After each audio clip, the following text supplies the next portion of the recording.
Can you guys hear me okay? I can hear me okay. My name is Royce.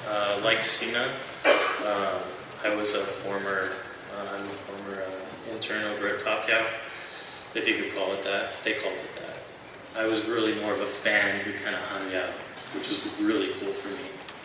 Thanks. And when I got there, Mike, from my recollection, was still kind of healing from his operation. He was on crutches. I'd heard about the whole cancer thing, and you'd never, without those little clues, you never would have known it, because the guy had a smile stamped on his face all the time. And for someone like me who wanted to hang out and talk to people, that's cool. He was really cool because, a lot of stuff that goes on at comic book studios seems to be a lot of playing. It's a lot of people over there are friends. So, I'm like this kid who comes in and, I'm excited to be around these professionals, and all of a sudden I'm in a game of Stratego or Halo or poker or something like that. And Mike kicked my ass at all of them. Anyone here knows he's a master at all those games.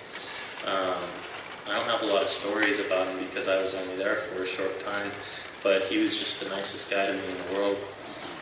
If I have any story, I guess it was this one time when we were all playing Halo. A lot of my stories are from playing Halo. And they had made up this game, and basically they called it Spy versus Spy. And what that basically was there were two teams, and one person on each team was a spy for the other team.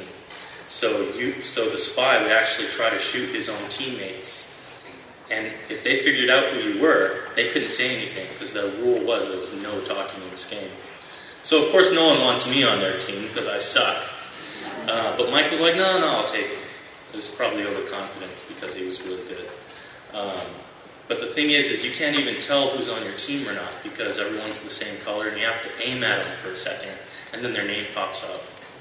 And so we're playing this game, and I'm not the spy, but I'm looking for anyone.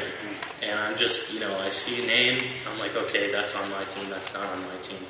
And there were a few times where I aimed at Michael's character, and his name came up, and I guess I was a little trigger happy because I shot him. And I think I shot him like 3 times, and he was convinced that I was the spy. So he comes gunning for me, and he eventually gets me. Bang, I'm dead, I'm out of the game. Right after that, someone gets him, and he looks at me, and he's just like, oh. And he could have gotten mad, but I think he laughed it off. So, anyways, my memories of Michael are all really happy. He was always really happy. He was always really happy to have me around. When I heard about what happened, I cried. I miss him. I love him like everybody else here does. So, that's it.